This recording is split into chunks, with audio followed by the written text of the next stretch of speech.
Our focus today is really talking about building utopia today. And this is a lot of the journey of our personal stories as change agents. We call ourselves change agents or agents of change. But, we're going to talk a little bit about some of the things that are very personal to us in terms of how hard getting to utopia is. And that can be, feelings of isolation and discouragement when you're leading or leading a team or doing for yourself. There may not be people around you that seem there to help you or look like you. And in particular, when our efforts are met with setbacks. On the bright side, we all have a need for support and encouragement, and some of that can come from ourselves, some of that can come from our community and others, and a real sense that our activities are making a difference. And that's really the core of why we've brought the panelists here today, is to really be inspired by the difference they've made and continue to make in building that utopia. So, without further ado, I'm going to do a brief introduction of the bio, and I'm going to launch right into our first question, and you'll have an opportunity to introduce yourselves. All right.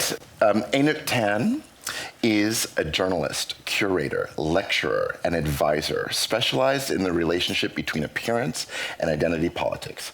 By observing appearance from an anthropological point of view, they aim to deconstruct colonial, neoliberal, and heteronormative narratives.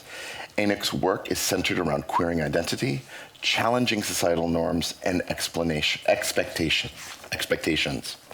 In addition to their work as a fashion journalist, Aynouk is also a lecturer, a teacher, writer, and activist. Excuse me, not fashion journalist, not fashion journalist, I apologize. A fashionable journalist. Their practice revolves around topics such as identity, appearance, decolonization, gender, and their intersections. They are the founder of Queer is Not a Manifesto, an organization that aims to create long-lasting agency, power, and influence for and by queer people. Marieke Samallo, where creativity, the process normally ends, that's where you'll find Marieke's start. Her broad-mindedness brought forth magic like super toys, Vase Prosendek. Visa Prosendek. Dirty kittens. Dirty kittens. I like that. Visa Prosendek. Now I know that. I'm going to remind that. It's like dirty. Visa. Okay. And Milkshake Festival, which, congratulations. The festival scene lacked, if you would say, a for all who love ethos and an endlessly diverse crowd. Taking brands she fully supports to a higher level also makes her heart beat faster. Starting Dollhouse was the next logical step in Marieke's career. Her creative spirit and commercial insight are the perfect combinations that get the best out of collaboration. Her motto, the time is always now. Just some facts. Milkshake Festival has grown from 11.5 thousand people, attendees in 2012, to 38,000 this weekend. Right? And expanded from Amsterdam to Brazil. So, yes. Jason Michael Primrose. Since a young age, Jason Michael Primrose has had an obsession with creating alternative worlds, realities, and characters in his free time. For nearly 10 years, storyteller Jason Michael Primrose has used his abilities to impact the entertainment, fashion, and tech industries. Although not exactly prose, using the power of storytelling for consumer products in the aforementioned fields has blossomed into a wealth of experience in brand strategy, creative direction, retail merchandising, and influencer celebrity partnerships.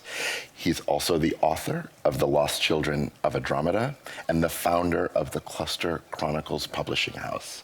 He sold over 5,000 plus books, imprints, raised over 75,000 in crowdfunding to get that off the ground. And even in an experimental world, he finds ways to make and deliver impact. So thank you. Just a round of applause to welcome our panelists. All right, let's get into it. So, sure. Do all of you mind if I were to whip out my phone from time to time and film some things? Are you at all comfortable? Is that okay? Yeah. Sure. Sure. Perfect.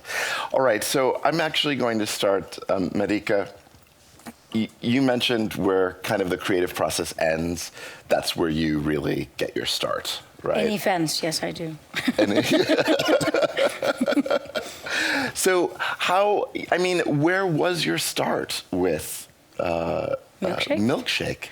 2012. I thought all festivals in Holland were very boring. And there was no place where I could go with my girlfriends, boyfriends, drag friends, trans friends. It was not open-minded enough, so I thought, well, let me be selfish and creative myself. Now selfishness is there. Platform is there.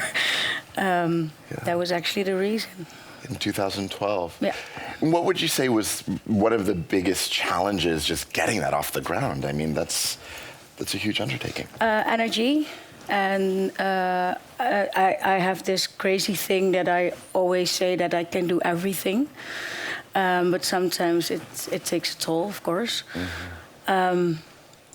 And you need to trust people. You need to trust everyone who's with you in this process. And sometimes you get fooled, big time, many times already.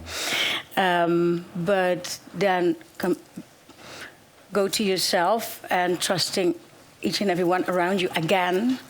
Because without them, I couldn't do the festival, of course. Yeah, absolutely.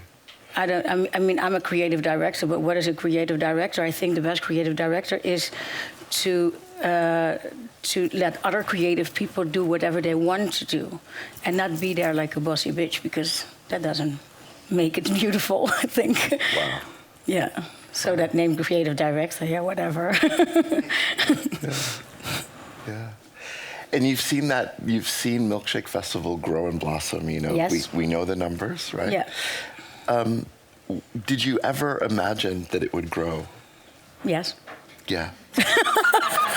Wow, you heard it here first. No, I remember that my first presentation in 2011, and then I was talking with Air and Paradiso, and they said, well, no, you will never, because I said, I think if we do it, if we really have the best DNA, and the best DNA is love, I think. I never meant it to be a queer festival. No, it's for all who love, because that is my utopia.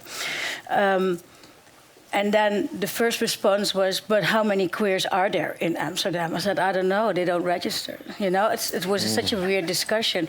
But I thought sometimes you have that feeling like this is gonna be it. Yeah.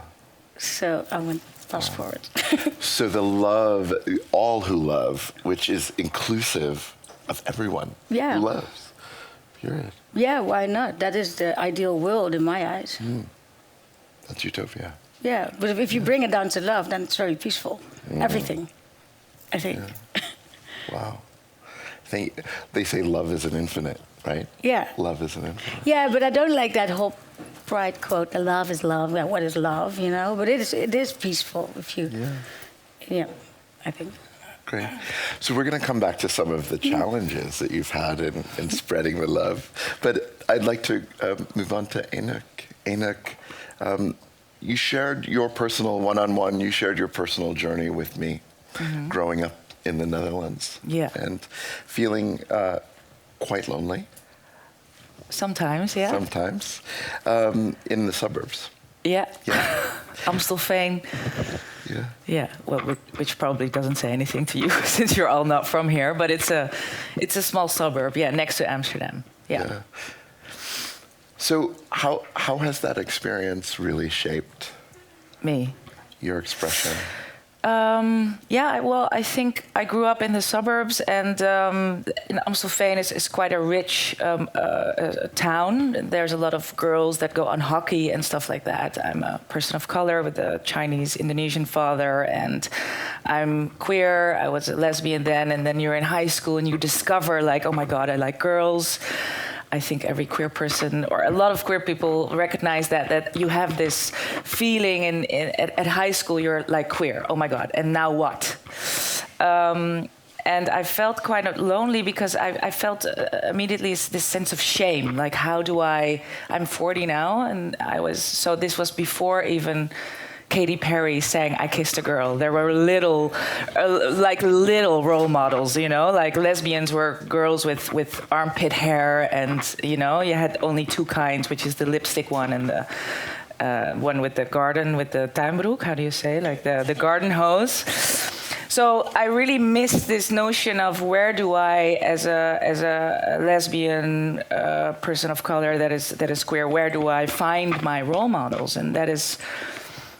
Where do I find recognition? Where do I belong? Where do I find worth? Because seeing yourself is also, gaining self-esteem. And I think through meeting, for instance, Bas Kosters, which is a big fashion designer here, through expression, people that dressed differently or that created with their fashion a world, because that is what designers do. They create a show and they create a world, they create a different form of identity. And I started my career in the fashion industry being a model. So that means also dressing up in their clothes.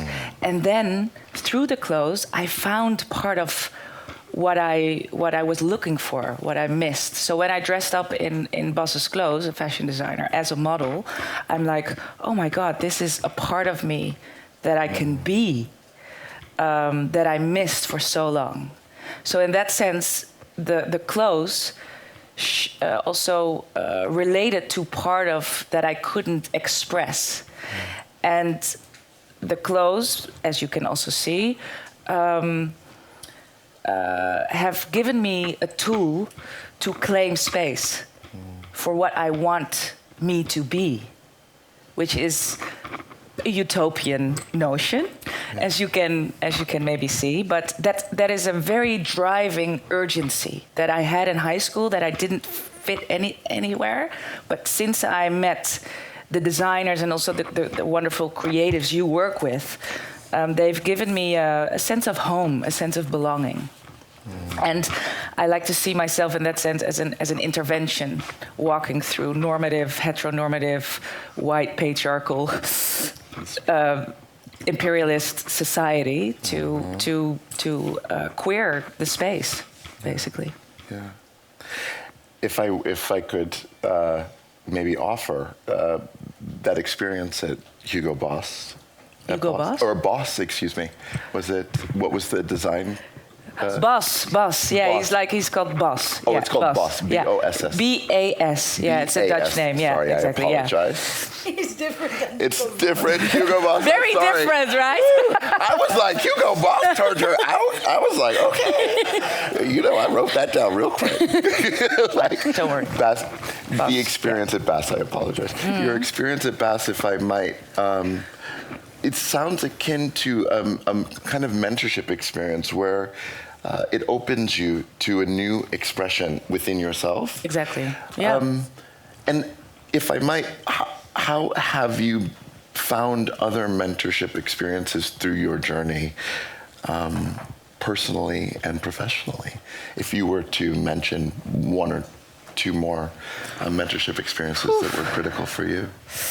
Well, I've been, my whole life, I think, has been about finding where, as a queer person of color, how can I describe myself? Who am I? It's a constant. So I also used a lot of books and queer theory, to find the words to give me an insight of where I could belong, or how. And so, for instance, a writer like Audre Lorde, the master's tools can never dismantle the master's house, building your own table. How do you find, as a queer person of color, ways, strategies to intervene and to claim this space that is that can give me that can hold what I want to be, and that is a constant searching and going back and loneliness, but also fighting and being against capitalism, and one day and then the next day, saying like, oh well, maybe this is a big task, I'll take it step by step, for instance. Yeah. So it's searching and finding. So Audre Lorde, Judith Butler. There's also a lot of theorists that help me to find the words to guide me on this path, let's say. Yeah. And also finding community. I mean, I was there, of course, at Milkshake this weekend, and there is a different norm there, and that can really strengthen you. When you're walking down the street, you're not alone, because you know what. How also different the world can look like. I remember I was in a model as a model at Boss, and I did my performances there, and I was really, like put on a pedestal. Oh my God, you look so great. You're weird. Like I like it. And then I went to the bus stop to go home to Amstelveen, and the context was so, and the people were like, oh my God, what are you weird, So. What really helped me is also to find comfort in the people that understand what you're doing, and you don't have to explain yourself to, which is a very important thing, I think. Constantly to justify myself. When I'm walking in public space, I have to justify myself a lot. Is why are you wearing this? What are you doing? Are you going to a party? Are you the act? So you have to justify yourself according to a normative standards of being, of dressing, that I didn't invent, that I didn't sign up for. Mm-hmm. So it is really good to have these people in mind that got your back, and that say, yeah, we're together, striving for this notion of queerness that is better. Because I really believe it's better, that gender norms are too binary, that there's too many men killing themselves. The numbers are also showing that, that there's too much toxic masculinity. Binary gender norms are not, I really believe that they are categorizations that people are stuck in, and that shames us also in a way. You're not man enough, Yeah. You're not a good enough girl. So I really believe in this world where we can be more human instead of a gender. Yeah, that's a beautiful utopia. I would love to come back also to your experience being a mentor, maybe, and your impact on our community. Yeah. Jason. Thank you so much. I saw you nodding your head over there. Just like... Yes. Mm-hmm. Yeah. Yes. In your work, you've used storytelling to impact various industries and enable kind of a view of the future through your storytelling and graphic novels. How do you measure the impact of your stories? Is it measurable? And do you reflect on this? Does it drive some of your future work as well? That's quite a question. That's a great question. So we don't often, and when I say we, I mean I, take the time to look back and see what we've done. And I remember in 2021, I had just published 2050Z, Time and Salvation, which was my novel, my latest novel. And I was kind of deflated. I was like, I don't really know what to do next. I just did the crowdfunding campaign. I spent 4 days in a warehouse with no AC and shipped 500 books to, all these people that are like so excited about this story. And then I sat and waited, no one's reading it, what's happening? Did everyone get their stuff? Where's the social media? Where's the fanfare? And I was like, I don't know what to do next. I have no idea what to do next. And I got this random tag on Instagram from a cis woman, I believe, who was so touched by the story, and she was only halfway through and just felt compelled to share about it because she had been through the pandemic. She'd lost a friend. She hadn't been reading, and reading was her name had reading in it. She hadn't been reading for months and months. Her husband was worried about her. And I think she'd lost pets as well. And this story had gotten her back into her love of reading. And I thought, gosh, how selfish am I? That I'm not willing to do anything it takes to share this with as many people as possible, like in that moment. And I knew the impact, and it was only that one person. And sometimes that's enough. You know, the characters, something about them really, really hit and reignited her love for something that she had lost love for. And I think that is just like the best example for impact that I've had. And it really, after that, I was like, okay, what's next? Comic-Con, let's go. There's 4 coming up in 4 cities. I'm going. Like, I'm gonna figure it out. And that really started the energy behind the book and getting it out there for that. I went to like, I think 10 Comic-Cons over that whole span. So yeah, that to me is, and it's reciprocal, right? Like, I impacted this person, and then this person's impacted me as well. Yeah. And kind of changed how I saw what was possible for the story. Motivated you to do more? I was always motivated to do more. I would say that my vision was expanded. Because more could be anything. More could be more in the same direction. More could be me doing the same thing that I'd been doing. The expanded vision is what else is possible that I'm not seeing, haven't tried, that could help this experience grow and impact more people like her. Yeah. Thank you. Marieke, I'd love to reflect on what Jason and Aynouk, that's loud, and Aynouk have shared as well in the growth and forward vision of the Milkshake Festival. How do you see, what are some of the challenges that you're now, having grown to 38,000 people who love, what are some of the challenges that you see or experience in the future of maintaining, or what does growth actually look like? Maybe that's a fundamental question. Well, after a couple of years, suddenly I realized, we really have a very big audience, and what's your responsibility to do with the audience? Of course, you can think of how beautiful it is and how good for your money it is when everybody drinks like hell and never goes home because they're on drugs. I don't think that is the best thing for people and also for healthcare. So then what do you do with that responsibility if you have so many, thousands and thousands of people in front of your DJ booth? So then I started 7 years ago the For All Who Love Foundation. So if I invite a friend, they need to donate money, and it goes to the foundation.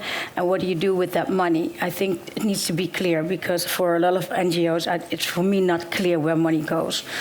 So I thought, let me do it myself. So with that money, we support anti-racism projects, but we also produce already for 7 years now mini milkshake on the Friday before milkshake. For this year, there were 1,300 people with a disability, and everybody who's working there, all the DJs and the performers are volunteering. So this is clear impact, because things are not transparent enough for me. So let me be then the example of that, and it takes some energy. But why not? Yes, of course we do. So the responsibility, what do you do with your power? Yes, we sell out very quickly. In February, we sold out in an hour. But of course, we have some stash tickets for those. Of course. For those. Thank you again. Reciprocity. So those who can never miss out on that party. And then there were so many people who were asking for months. Yeah, but I really want to pay money, for those tickets. And then I thought, there's a lot of poverty of people in Amsterdam who can't eat. And there is this initiative called the Reverse Supermarket. That's a place in Amsterdam that you can drop a pack of pasta, and somebody who has a pass of the Voedselbank can pick up 6 products for free a week. And I really love that idea. So I thought, you know what? Let's sell out the last 600 tickets at our office. And then, but if you want to buy one of the tickets or make chance of a free ticket because they were in between, then you need to donate something for some food for the other. And that eventually, in a couple of hours, we had like 4,000 products. Wow. And that supermarket was like, whoa. This is, because it's always at Christmas time, it always goes very well, but summery not. Wow. So then, what do you do with your power? We all know what some people in high positions do with their power, but this is what I love. And it seems like it was a real natural fit to kind of shift. Everybody was really happy. It was like a party. Is a party. So I can imagine putting a foundation together. You get that inspiration for something that's out there already. Yeah. And then you're looking for partners to work with. No, well, I have a very good team, and we really like to produce more, and especially when it's non-profit. When the war in Ukraine started, then one was crying big time at the office, and the day after we started the crowdfunding, in 3 days we had €40,000, and Zoe Wab, one of my favorite activists, went there with a few vans and 10 drivers to pick up people of color and queer community. And in my office, we were arranging hosts and everything. Wow. But just because it was very chaotic, I must say. In the middle of the night, I was there with babies in my arms. But the fact that you can do this without, even though we're a very small team, but we can do this with community, then that's really magic. That's really beautiful. Yeah. And you go to the Vogue battle with the team you have, which was really important. Your team was motivated, right? They were motivated to do more. Yeah. Where do you see as an opportunity to grow that impact? And maybe a little bit more structurally, how do you sustain that? How do you support that? No, I think it has to do with feelings. So, I mean, we can say right now, like next year we're going to do this and this and this and this. No, it depends on what's happening in society. I was criticized last week a little bit because I did a partnership with McDonald's at Milkshake. A fun one. It was a very big fun one, because McDonald's really wanted to do they want to do more for inclusivity, and of course my mouth was like, okay, so what do you want? We're not going to sell any of your foods, we're not going to sell any of your drinks, but what do you want? But it was my chance to have the biggest American brands, especially what happens right now in America, to work with them, because I rather can build a bridge between a brand like that, which is so powerful in the world, instead of doing nothing. So we did a survey with them. We created a survey for them before you entered the... Hoe zeg je ballenbak? Balsbak. The ball pool. It was Okay. 1,000 square meters ball pool. Before you entered on that playground, there was a survey what McDonald's can change in the Dutch restaurants. Oh. So then it goes somewhere. And they signed up for 3 years to work on that inclusivity. And if I would ignore them because I think you're bad for the world and I don't trust the people in your top, then what? So I believe that you really need to work together and at least explore it. Yeah. I'm up for that challenge. So. In collaboration on your terms. Yeah, of course.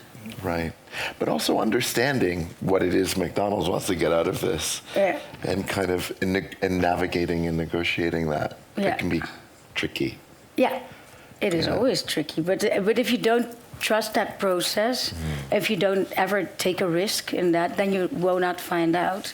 Then I'm stuck with an opinion about people who work there. But sometimes, especially in Holland, McDonald's, I see, of course, besides that the biggest brand that McDonald's is, it's, for me, sometimes it's just a very big group of people who just do their jobs. So you can inspire them. Sometimes. Yeah. Not always. And love is infinite. That inspiration may come out of love sometimes. Yeah. Yeah, it's beautiful. Aynouk, I wanted to ask you about building our own table, building your own table, building our own table. That's hard. That's hard work. Yeah. That's hard work. How do we do it? How do you do it? How have you found? Where are the tools, girl? Well, I think we also have to be, a little bit. See the Black Lives Matter movement, see the Me Too movement. What happened? I think on the one side we see a very great awareness what it means to be trans. The notions around transness have grown. There has been the Me Too movement, the Black Lives Matter movement. On the other side, you also see a right-wing movement that the gay rights and LGBTQIA rights are being horribly devastated. The death penalty in Uganda, the Italy, where parents you cannot have two parents from the same gender, which is horrible. But I do believe that, movements like Me Too or Black Lives Matter, of course, have really taught me that it is possible. That that sometimes you also have to say no. That sometimes when you get an offer or a middle ground, a middle way, sometimes it's good to say no. But because it is our terms, it's our conditions, it's our lives, and so and I was involved. Amsterdam got a new Pride this year, so there is Pride in which we are now, which is 1 week, and there was a lot of criticism about it because there was a lot of pinkwashing, or at least that was the commentary. And with a bunch of people, I helped creating a queer pride, which is what was without commercial companies, which was more about protest, more about human rights, more about not including corporations also, which is a big part of it, and because of activists also saying no middle ground, no middle way. We did that. So building your own table. So I think the time is also right in saying it's my terms. Yeah. And that what I see is that no negotiating, no saying, oh, thank you oh, thank you, I can also have a little seat at this table. No, I can, you can see that, and also through social media, of course, people can make their own story, their own narrative. They have more autonomy. So to be not compromised, I think, has effect these days, and it's necessary because people are fed up. We're talking about the glass ceiling for women for years already. We're talking about queer rights for years already. We're talking about fucking racism for years already. Like you have a character in the Netherlands called Black Pete, which is a very colonial character. People 50 years ago have already addressed it. At a certain time is to say, no, fuck you. No, not anymore, So to be uncompromised, and I think people are listening right now. When I give lectures, they also understand. Yeah. And what I also see in queer people is the tendency, maybe because we haven't seen ourselves enough in our childhood, what I said earlier, we also, I think, have a tendency to go for less than we are actually worth. to be like, oh, thank you, that's amazing, thank you. No. We're amazing. We're the fucking future. We are. And you have to pay us. Big time. Time is up. Time's up. Time's up. Time's up. Time's been long up. Yeah. Yeah. And the time is now because there is this awareness. Yeah. There is this awareness of saying, yes, when you're a man and you just hold a woman like that or you treat a woman like that, it's done. It's over. That's not the way to go. So I think, I don't know what you're all doing, but, now's the time to grab that money, also with the diversity and the inclusion, with all the companies. We're here in hotels, we're working with McDonald's. It's time to demand more. Yeah. And not be like, oh, you have 50 euros for me. Yeah, it's for humankind. It's for your community. No. You're working for my community. Yeah. I'm not working for your community. I didn't build this world. Shell, you did. So you're going to fucking fix it. It's time to demand more for ourselves, but also for community, and to push the boundaries. Yeah. Wow. I'm ready, y'all. I don't know about you, but I'm ready to get right to those challenges and start demanding more. I have so much. That was so much. I was thinking about. I was thinking about literature as an industry and thinking about the importance of storytelling, and especially in what you said, because we are responsible for the stories that we're not telling, I guess, or we were told that we couldn't tell. Well, can I say something? I don't think we are responsible. We are responsible in pushing also the corporations or institutions with a lot of power to tell those stories.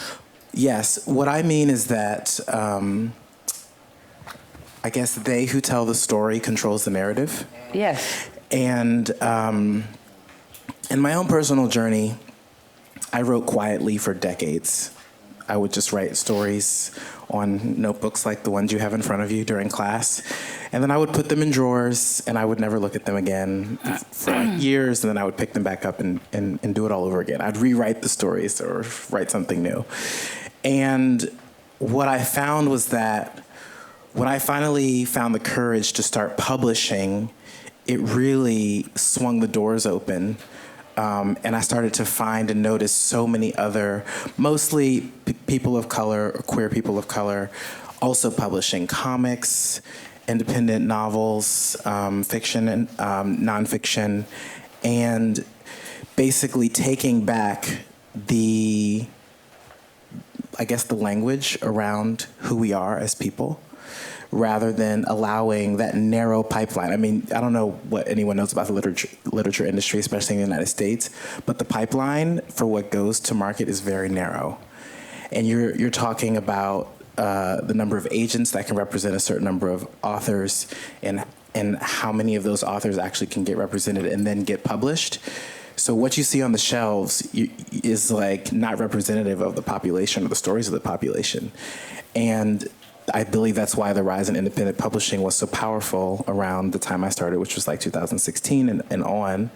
And so,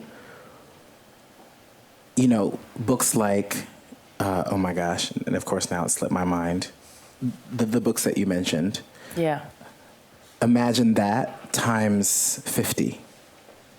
Imagine the impact of that times 50. And that won't happen with the way literature works right now. And so for me in my journey, it's really been about making sure people know that they can share their stories right now with everything they have in their pocket, on their laptop, within reach, to get your story out there. You can build an audience from actual scratch without a publisher and kind of get that out there. And I don't think it's our responsibility for them.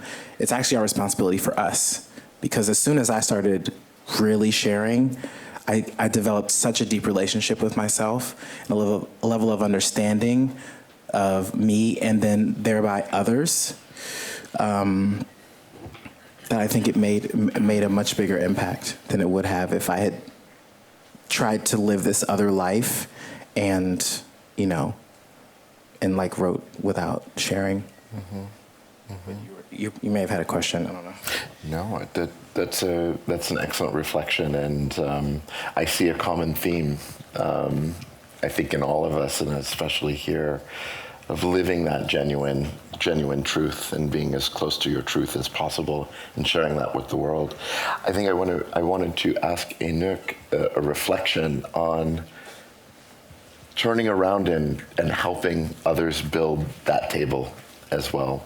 In your personal experience and professional experience, you're a teacher, you're a mentor as well.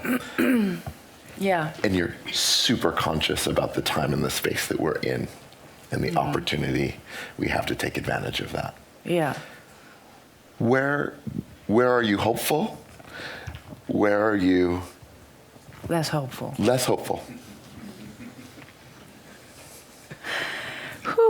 It's a big question. It's a big question. Well, what I'm saying, I think, what I'm saying, like, I think I'm hopeful because it can be done. You know, I can. What I just said, I can see that. You know, there's progress being made. I mean, our king has just apologized for our colonial past, which was something 15 years ago. I think that was unthinkable. Mm-hmm. We had a very beautiful political leader here in the Netherlands called Sylvana Simons, which was the first black woman to be in parliament. She did amazing things against all odds, against so much racism, and those people give me and it cost her, I think, a lot, everything. But I can see those people rising. You know, Amanda Gorman doing the inaugural lecture of the president. So, you know, I see hopeful things. I see strong people, and I think I see different narratives. I see you also have in the Netherlands Omroep Zwart, means it's a broadcasting station called Black, telling black stories, talking about a different narrative. We're talking about education that is mostly from a white perspective, telling only the stories of the winners. So I see there is change happening. I mean, the D&I agencies rise from, you know, every corner, which I have a lot to say about, but that's a different story. So yes, I see a lot of hope. At the other side, you also see people that are threatened. That are scared for their children because trans people or drag queens are reading to their children. Mm-hmm. You see, you know, the pushback, the hate, the fear for change.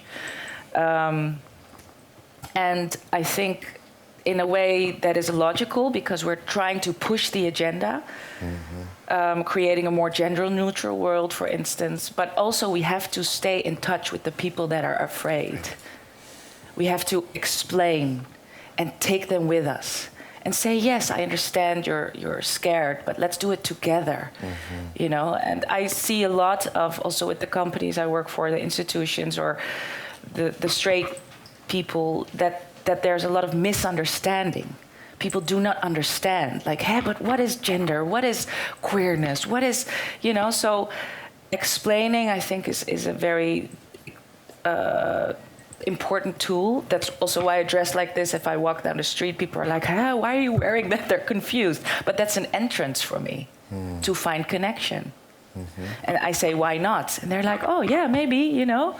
So also, where's the common ground in us? Because there's a lot of cis straight people. We have more in common than we think. Also, a lot of cis straight people are trapped in this notion of shame. You know, the society has a lot of hierarchies. You can't be this, or you can't be that, you can't be this. And I notice that a lot of cis and straight people have the same kind of, but actually I'm too afraid to tell this at work. I'm too afraid to tell about my divorce or about my bad marriage or about, you know, the fact that I like to be penetrated up the anus, you know. Yeah, I'm just taking an example, but this is also shaming, you know. So when I talk to people, they're like, oh, well, actually, I also would like to show this side of myself a little bit more. So connection, education, finding common ground, this is important to keep us together, I think. Excellent. Excellent. Also, when we're talking about the queer community and the young people, permission is also very important. Like permission, you can be this. You're not wrong. You know, you are valid. You're valuable. Because I think, you know, when you grow up as a queer person, finding your gender or your sexual orientation, there's not a parent who says, oh my God, that's great. You know, it's always like, oh, well, I'm kind of worried, and how are you going to do that? You know, so permission and validation, I think, is also very important, but also to demand more. You're worthy. Again, you're the future. Don't let them only capitalize on you, because this is what happens a lot with the queer community. But also demand more and ask for advice, share, be vulnerable. Okay. And don't be so hateful. Because I understand that a lot of activists and queer people are angry. But you cannot let that anger sit in your way of connection.